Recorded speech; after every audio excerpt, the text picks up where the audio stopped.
Los mercenarios del sanchismo. Mi madre me decía hace unos años que en ocasiones es bueno tener mala memoria. Era un consejo sabio, pero nunca lo seguí.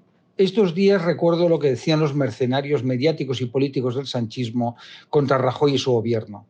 Ha coincidido también con la conclusión del brutal vía crucis de Paco Camps, que sufrió el más terrible caso de la affaire de la historia de España. Fueron 15 años de persecución periodística, judicial y política. Se mancilló su nombre de una forma inmisericorde. El país le dedicó 169 portadas, pero no he visto la 170 pidiéndole perdón por esa atrocidad.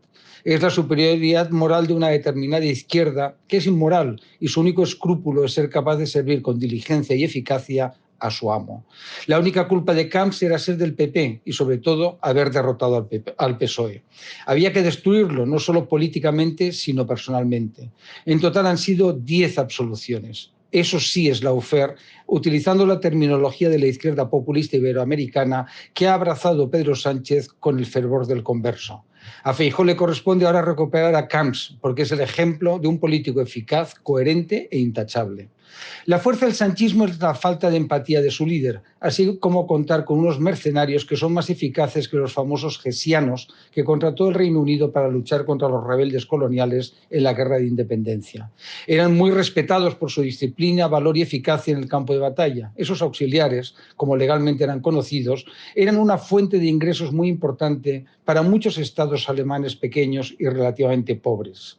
En el caso de los sanchistas, son muy bien recompensados por la Moncloa. No se puede hablar de leales, porque recuerdo con gran precisión que fueron sus más feroces detractores y la conversión llegó casualmente con el triunfo de la moción de censura.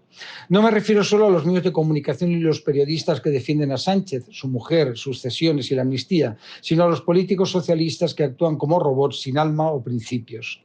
La izquierda quiere que la derecha sea una oposición domesticada que se limite a aplaudir las grandes decisiones de Sánchez y antes de Zapatero o González, aunque con permiso limitado para hacer algunas críticas menores.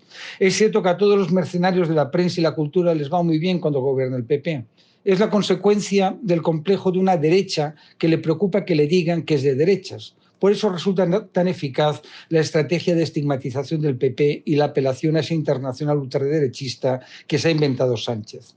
No importa que mienta, que pacte con los comunistas, los antisistema, los independentistas y los antiguos dirigentes del aparato político y militar de ETA, o que gestione la economía con la ineficacia habitual, aunque pueda mostrar unas cuentas maquilladas gracias al dopaje de la Unión Europea.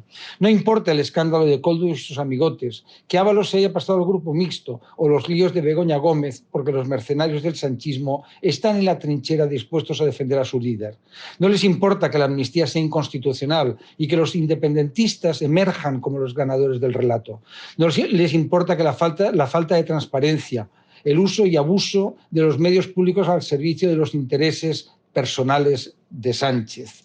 No les importa la colonización de la administración y el sector público empresarial para colocar a los amigos y clientes del PSOE. Lo único que les importa es la recompensa por su ciega fidelidad. Me pregunto qué hubiera sucedido si las mujeres de Suárez, Aznar o Rajoy hubieran tenido una intensa actividad empresarial bajo el paraguas de una cátedra de investigación con el único aval de ser la esposa del presidente del gobierno. Por supuesto, respeto su presunción de inocencia, pero ha sido un comportamiento imprudente y éticamente reprobable. Lo peor es que ha sido gestionado de una forma lamentable por la Moncloa, aunque haya contado con el aplauso fervoroso de los habituales mercenarios. Ni un atisbo de autocrítica. En lugar de salir el primer día y zanjar la polémica, se han enredado en una maraña de contradicciones y mentiras que ha acabado siendo un desastre para Sánchez. Y no hay nada más contraproducente que hacer el ridículo, y no le ha hecho ningún favor a su esposa, siento decirlo, erigiéndose en su paladín. Estamos asistiendo a una huida hacia adelante para esconder las carencias, las mentiras y los errores de Sánchez. Es verdad que intentan presentarlo como un líder, un pacificador y un moderno Hércules que se enfrenta a los enemigos del progreso, pero es un intento patético de unos mercenarios que buscan su propio interés y la supervivencia en sus cargos o emolumentos. La amnistía es un ejemplo de esa falta de principios, ya que es la consagración de la impunidad, los privilegios para unos políticos que cometieron graves delitos y la aceptación de un origen ilegítimo y corrupto para aprobar una ley.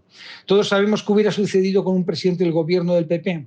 La reacción frente a ese cúmulo de irregularidades corruptelas y cesiones hubiera sido brutal.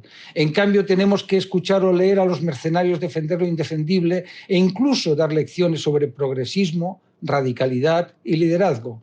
No creo que el PP levante el velo cuando llegue al poder, porque no lo hicieron ni Aznar ni Rajoy. Al final pagaron ese exceso de prudencia porque la izquierda ni perdona ni olvida sus derrotas. Es un resultado de su concepto patrimonialista de entender el poder.